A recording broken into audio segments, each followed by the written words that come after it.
What's up, guys? So before we get to it, if you're wondering why the card looks like this, it's because this is the Madden 16 version card that you got for doing his set. And as most of you know by now, whenever he gets an upgrade, this particular card will be upgraded along with it. So technically I got his Team of the Week card for free, so that's why it looks like that. So here we go. Team of the Week: Derrick Henry, 84 overall, bruising back style, 6'3", 88 speed, 85 agility, 91 ball carry, 85 juke, 92 truck, 89 carry, 91 excel, 79 elusiveness. Also has an 80 spin and a 90 stiff arm. So obviously not someone that you want to spin and juke with. That's not what he's for. But what he is for is trucking and stiff arming, which we'll get to in a minute. Now in Madden 16, when he was released, there were so many linebackers that were so fast. It was hard to run to the outside with him. That is not the case this year with this card. This card technically is faster than all linebackers in the game right now, which we'll get to in a minute.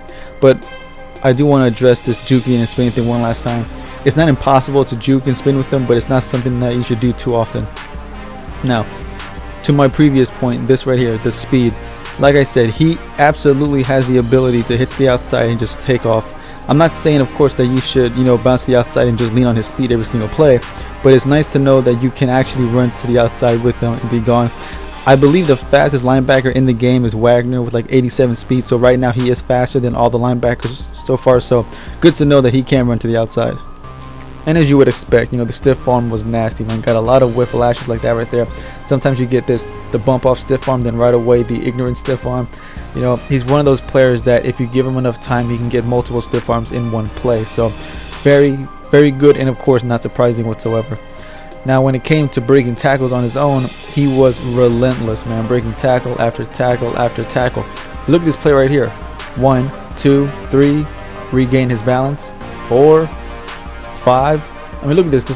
Even when the play was over, he still did not want to go down. So, and the guy was just a beast when it came to breaking tackles. And this right here broke like 2 or 3 tackles. And like I said, hit the sideline, man. Very tough to catch in the open field. Not impossible, but of course very, very tough. The only player that I think was better at him at breaking tackles was probably the team hero David Johnson. But that's not to say that Derrick Henry was not, similar. So very, very good to see. And when you have a running back that is that good at breaking tackles, you would expect running up the middle to be an amazing idea, and it was. And if you go untouched, like right there, man, you are just gone. Very unlikely that you're going to get caught. And, he fell forward so often, especially if you lowered your shoulder, man. And even if you didn't, like I said, so good at breaking tackles, like right here, bam, broke the tackle at the goal line, scored a touchdown. Then right here, did it again, broke a tackle, scored at the goal line, man. Right here, nice ball carry vision, did like a little spin, touchdown. So the guy was just phenomenal when it came to running up the middle. Right here I should have tried to stiff arm, but I don't know what I was thinking. So if you run up the middle, you should definitely get used to seeing stuff like this. When it came to catching the ball, he was actually better than I thought he was going to be. Todd Gurley, I assumed he was going to catch a lot of passes. Turned out to be the opposite. Same thing with Henry. I expected him to drop a lot of passes, but instead he caught a lot of them. Now don't get me wrong, I'm not saying he was perfect. He did drop like 2 or 3 first down or potential first down passes, but not at all on the level of Todd Gurley.